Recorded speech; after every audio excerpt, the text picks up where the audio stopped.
Good morning students, welcome to today yoga class. आज की योग की क्लास में आपका बहुत बहुत स्वागत। तो आज हम चर्चा करेंगे नाड़ी शोधन प्राणायाम की। ये नाड़ी शोधन प्राणायाम आखिर है क्या? नाड़ी शोधन, जैसे कि आप नाम से ही जान गए होंगे कि ये हमारी संपूर्ण नाड़ियों का शोधन करता है। हमारी संपूर्ण जितनी भी शरीर की नस नाड़ियां हैं उनको साफ स्वच्छ बनाता है यह प्राणायाम। महर्षि पतंजलि ने भी इसका जिक्र योग सूत्र में किया है कि ये कैसे नाड़ी शोधन करता है यह प्राणायाम। तो ये जो हमारी चंद्र और सूर्य नाड़ी है, इनको ये प्राणायाम बैलेंस करता है। इनके इनबैलेंस होने से हमारे शरीर में नाना प्रकार के रोग पैदा होने शुरू हो जाते हैं। जैसे कि आयुर्वेद में कहा गया है, हमारे शरीर में सभी रोगों की जो जड़ है वो वात, पित्त और कफ का इनबैलेंस हो जाना है। जैसे कि वात का इनबैलेंस हमारे शरीर में नाना प्रकार की शरीर में दर्दों को बढ़ाता है। हमारे जोड़ों में दर्दें होने लगती हैं।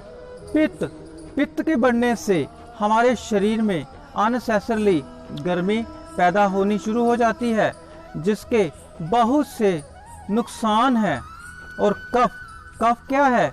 कफ जो अननेसेसरली हमें कोल्ड, कफ, जुकाम, रेशा हमारे शरीर में पैदा होना शुरू हो जाता है। इससे हमारे शरीर में नाना प्रकार के रोग पैदा होने शुरू हो जाते हैं। तो ये जो प्राणायाम है हमारे शरीर में, ये जो वात, पित्त, कफ है, इन तीनों को ये बैलेंस करता है।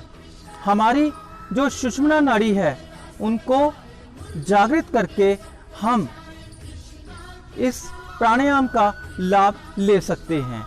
इसका लाभ हमने कैसे लेना है? जैसे कि मैंने आपको बताया कि हमारे जो सहस्रार चक्र से सुषुम्ना नाड़ी होती हुई हमारी पूरी बॉडी के अंदर फैलती है। इसकी जो नस नाड़ियाँ पूरी बॉडी को, पूरी शरीर को कंट्रोल करती हैं। तो इसके इतने सारे लाभ हैं कि मैं आपको बता नहीं सकता। मैं कुछ लाभ का आपके सामने जिक्र करूंगा। सबसे पहला लाभ इसका हमारे मस्तिष्क के ऊपर पड़ता है कि हमें तनाव से मुक्ति मिलनी शुरू हो जाती है। हमें टेंशन से मुक्ति मिलनी शुरू हो जाती है। डिप्रेशन हमारे शरीर से दूर होने लगता है। पेट संबंधी रोग हमारे शरीर से दूर होने लगते हैं। हमारे नस नाड़ियाँ जो शरीर की वो एकदम क्लीन होने लगती हैं, साफ और स्वच्छ होने लगती हैं। जबकि हमारी जो भी बीमारियों का कारण है, हमारे शरीर के अंदर जो गंदगी रहती है वो है। जब हमारे शरीर में से गंदगी बाहर निकल गई तो रोग भी वैसे ही धीरे धीरे करके बाहर निकलने शुरू हो जाते हैं। किन लोगों को ये नहीं करना चाहिए वो मैं आपको लास्ट में बताऊंगा। तो वीडियो को आप पूरी तरह देखिए, आराम से देखिए, पेशेंस से देखिए, ताकि जो प्राणायाम का लाभ है आपके शरीर को मिल सके, आपके दिमाग को मिल सके, आपके संपूर्ण परिवार को मिल सके। आप इसको ध्यान से देखिएगा। इसका जो हमने जिक्र किया था अनुलोम विलोम का, ये उससे आगे का स्टेप है, नाड़ी शोधन प्राणायाम। तो आइए हम जानते हैं कि नाड़ी शोधन प्राणायाम आखिर करना कैसे है।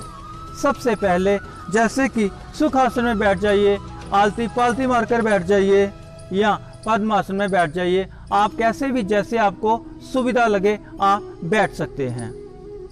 या जिन लोगों के घुटनों में दर्द है, वो अपने घुटनों को फोल्ड नहीं कर सकते, तो वो किसी मेज के ऊपर, टेबल के ऊपर, कुर्सी के ऊपर कहीं भी वो इजीली बैठ सकते हैं, जैसे उनको आसान लगे, आराम लगे। तो आइए जानते हैं इसको करना कैसे है। सबसे पहले हमारी जो इड़ा नाड़ी है, चंद्र नाड़ी है, उससे हमने श्वास लेना है। सूर्य नाड़ी को हमने बंद करना है। आइए देखते हैं। लंबी गहरी श्वास लेते हुए हमने 10 तक की गिनती गिननी है। लेते हुए 10 की गिनती गिननी है, और जब पूरी तरह से श्वास हम भर ले तो कम से कम हमें 40 की गिनती गिननी है तो मुश्किल, ये आसान नहीं है शुरू में। उसके बाद 40 की गिनती गिनने के बाद आपने 10 की गिनती गिनते हुए इस श्वास को रिलीज करना है, बाहर छोड़ना है। ये कितनी बार क्रम आपने करना है, ये आप 21 बार कर सकते हैं। तो शुरू में आपको असुविधा होगी, आपको मुश्किल होगी, तो आप 40 की गिनती रोकने के बजाय आप 10 की गिनती पे रुकिएगा।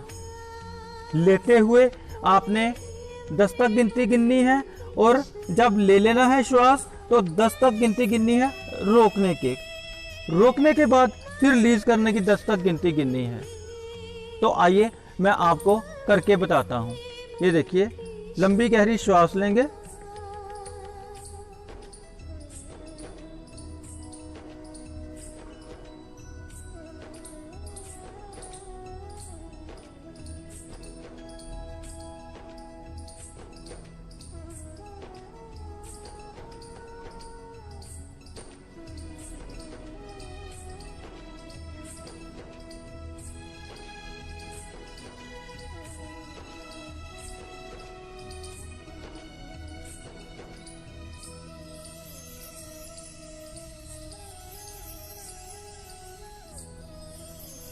एक क्रम हो गया। अब हम इसको रिपीट करेंगे, अल्टरनेट।